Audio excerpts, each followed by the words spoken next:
Merci pour votre venue. Donc aujourd'hui, la présentation, on sera autour en fait des questions de consommation et des capacités à réduire du bâtiment à la ligne de production.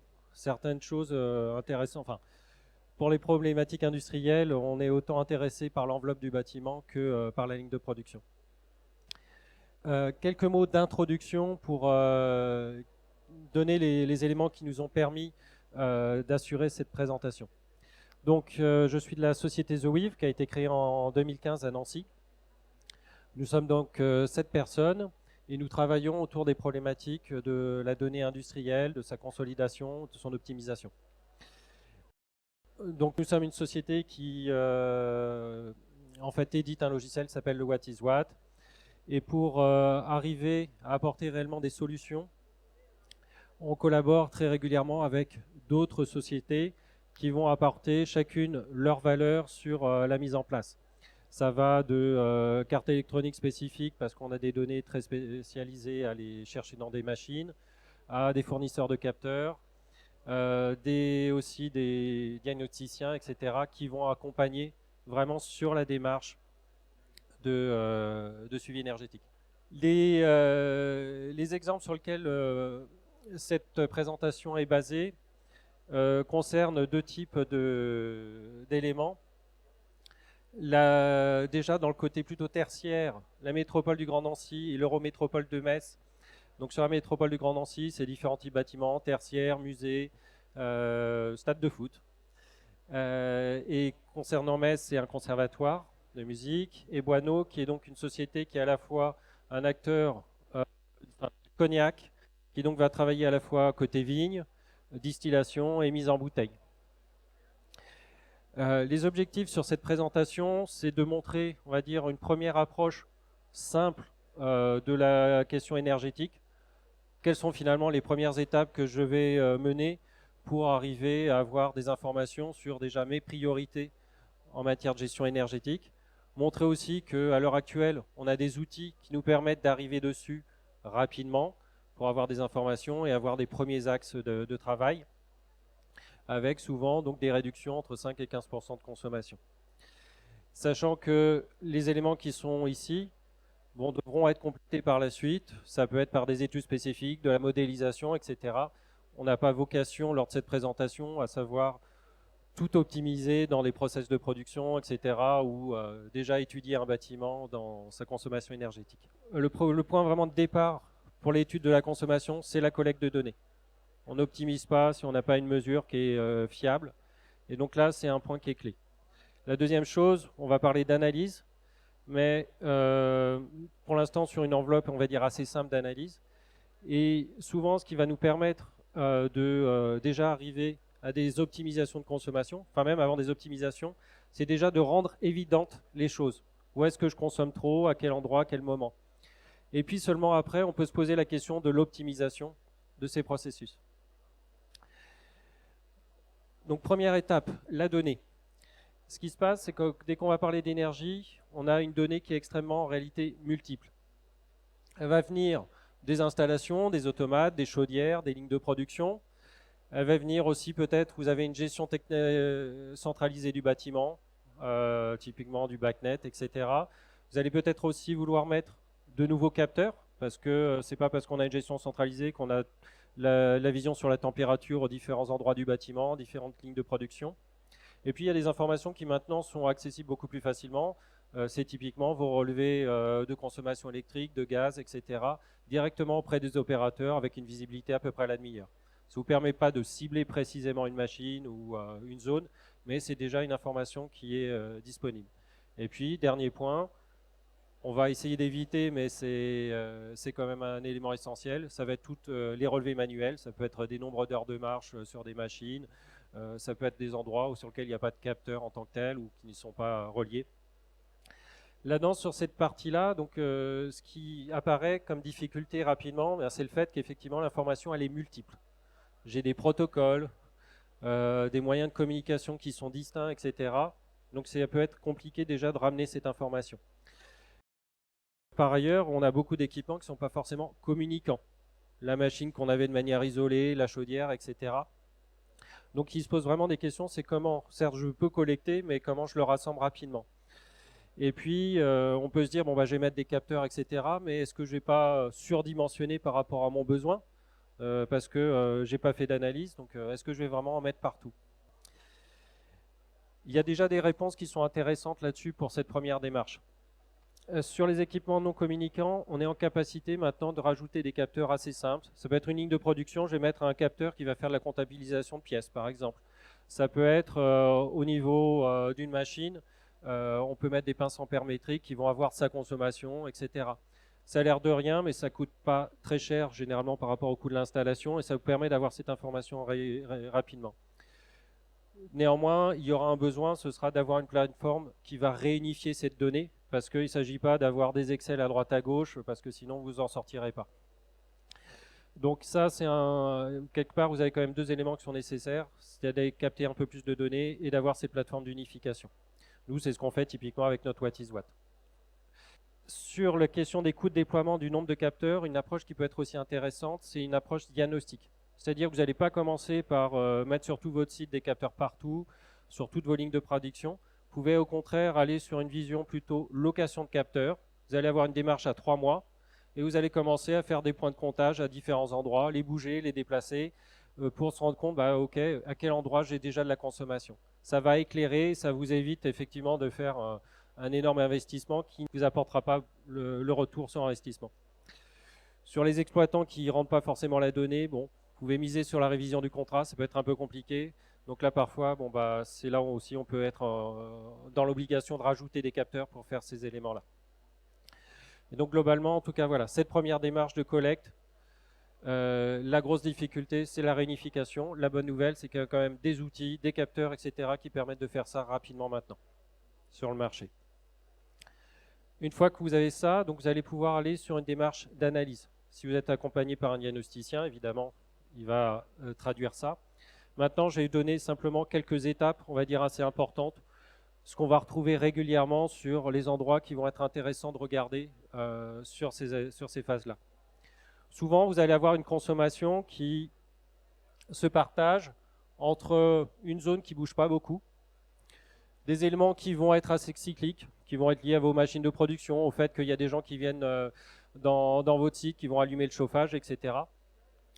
Et quand vous avez des courbes de ce type-là, finalement, qu'est-ce que vous allez regarder en priorité une fois que vous avez collecté votre donnée? Déjà, c'est les pics de consommation. Ces pics de consommation, quel est l'intérêt derrière? C'est que vous allez avoir souscrit un contrat avec un certain niveau de consommation, et si vous pouvez arriver à effacer parfois de quelques ampères, etc., bah, l'avantage, c'est que vous allez pouvoir basculer sur un contrat moins cher. Ou peut-être aussi, vous n'allez pas payer de pénalité parce qu'à un moment, vous allez avoir une surconsommation. Là, je n'ai pas dit comment on va le faire. Je dis juste qu'en tout cas, il faut pointer ces éléments-là parce que c'est ceux qui, sur votre contrat, vous coûtent cher. Deuxième élément, vous allez regarder aussi, bien évidemment, les équipements énergivores. Là, pareil, il n'y a pas de mystère. C'est pas parce qu'on a regardé l'équipement énergivore qu'en un instant, il va moins consommer. Il y aura des choses côté optimisation à se faire, mais au moins, vous allez déjà pointer ces équipements-là.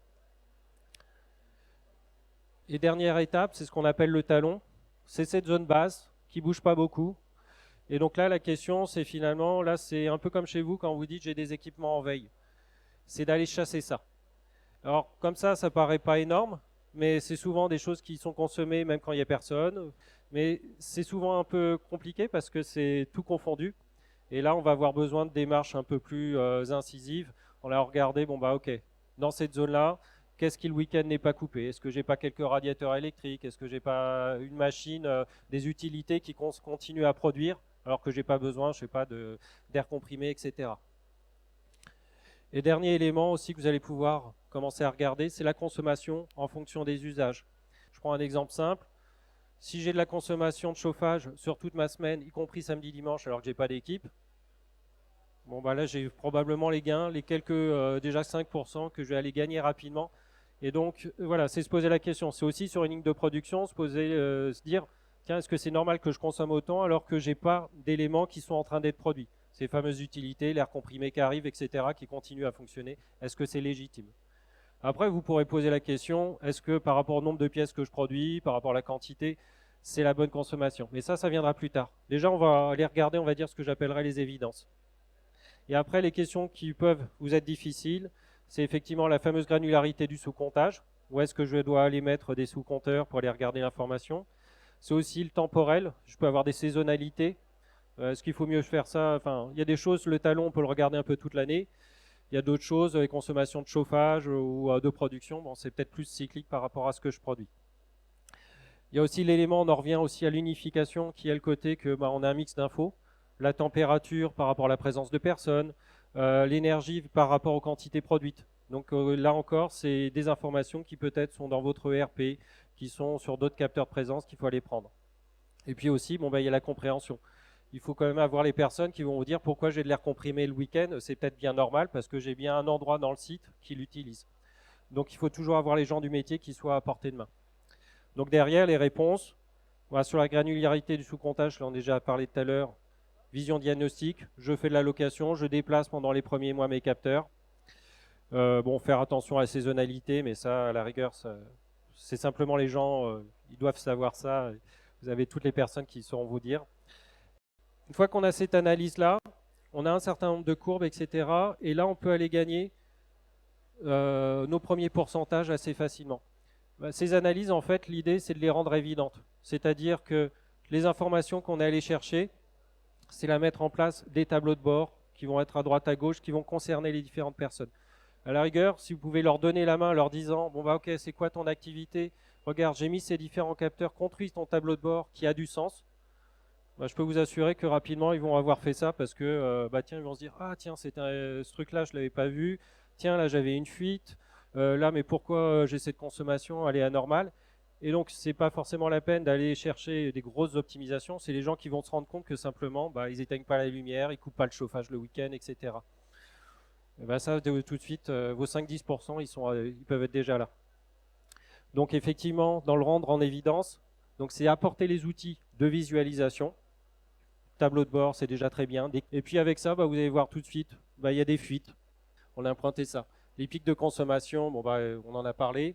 Les températures trop élevées le week-end. Et puis la consommation par rapport aux utilisations. Tout ça, c'est des éléments où les gens ils sont tout à fait en capacité de se rendre compte. Il suffit qu'on leur donne la main et les outils pour le visualiser. Donc, juste peut-être un point.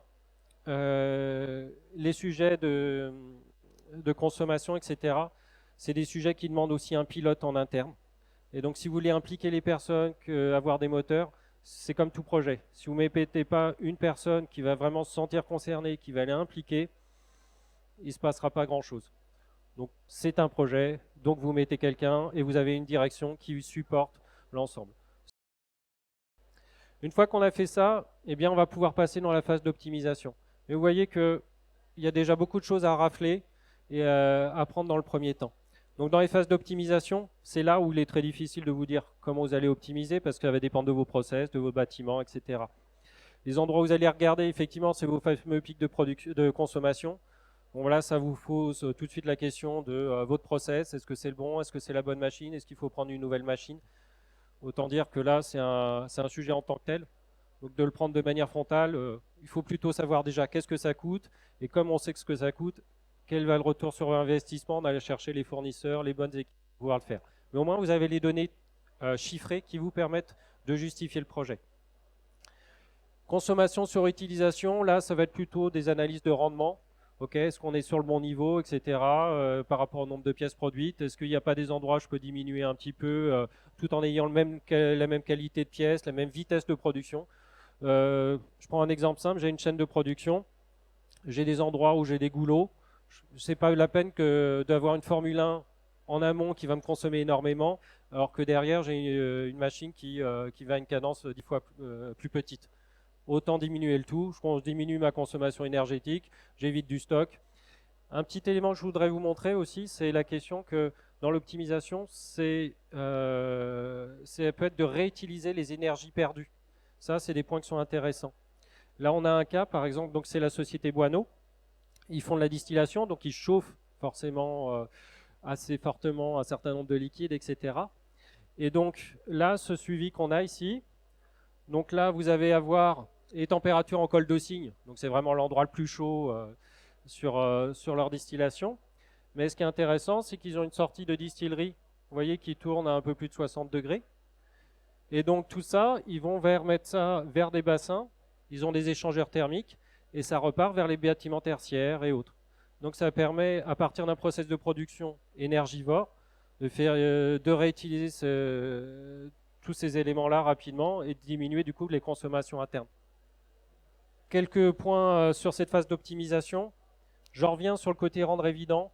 Chacun doit être acteur. Donc la question, c'est comment vous continuez à alimenter les personnes en des interfaces qui leur permettent d'avoir ces visibilités sur les consommations. Leur donner la main sur le sujet. Vous avez plein de personnes qui vont être moteurs. Servez-vous aussi de ces énergies-là, pour le coup. Les gens sont assez concernés. Et puis, comme après, les difficultés, bien évidemment, c'est les investissements importants. Là, l'avantage, c'est que vous avez des données chiffrées pour savoir quel va être le retour sur investissement. Après, sur les modes de présentation, peut-être des points aussi qui sont intéressants. Quand vous êtes plus sur l'animation, puisque vous avez mis en évidence, vous pouvez aussi, évidemment, avoir les tableaux qui montrent dans le temps de combien vous avez diminué par rapport aux objectifs. C'est bien de rendre les gens vraiment à la fois acteurs, mais qui se disent ces actions qu'ils ont au quotidien, quelles qu'elles ont apportées. Mais ça, on peut aussi envisager des sortes de jeux, des défis. J'ai plusieurs étages dans mon bâtiment. Quel est l'étage qui va diminuer le plus sa consommation? Quel est l'étage qui, le week-end, n'a aucune consommation, etc. Voilà, autant entraîner les gens sur ces effets-là. Donc, voilà, en résumé, 4 grandes étapes. La collecte, l'unification, une première phase d'analyse qui peut être accompagnée d'un diagnosticien avec quelques éléments clés à aller rechercher. Le rendre en évidence pour aller justement chercher ces gains de consommation rapides et seulement après aller viser l'optimisation. Donc si vous voulez des exemples, j'ai quelques cas clients ici qui concernent donc la métropole du Grand Nancy, la Boineau en matière de distillation, et puis aussi le fait qu'à partir du moment où on capte de la donnée, il y a plein d'autres choses qu'on peut aller chercher. Donc j'ai un cas sur de la supervision de traitement des eaux. Voilà, il y a aussi de l'énergie derrière, mais il y a aussi des questions environnementales, etc. Une fois qu'on a mis en place ces plateformes unifiées, eh bien, il y a plein de projets qui peuvent venir en place. Est-ce que vous avez des questions, des remarques par rapport à ça ?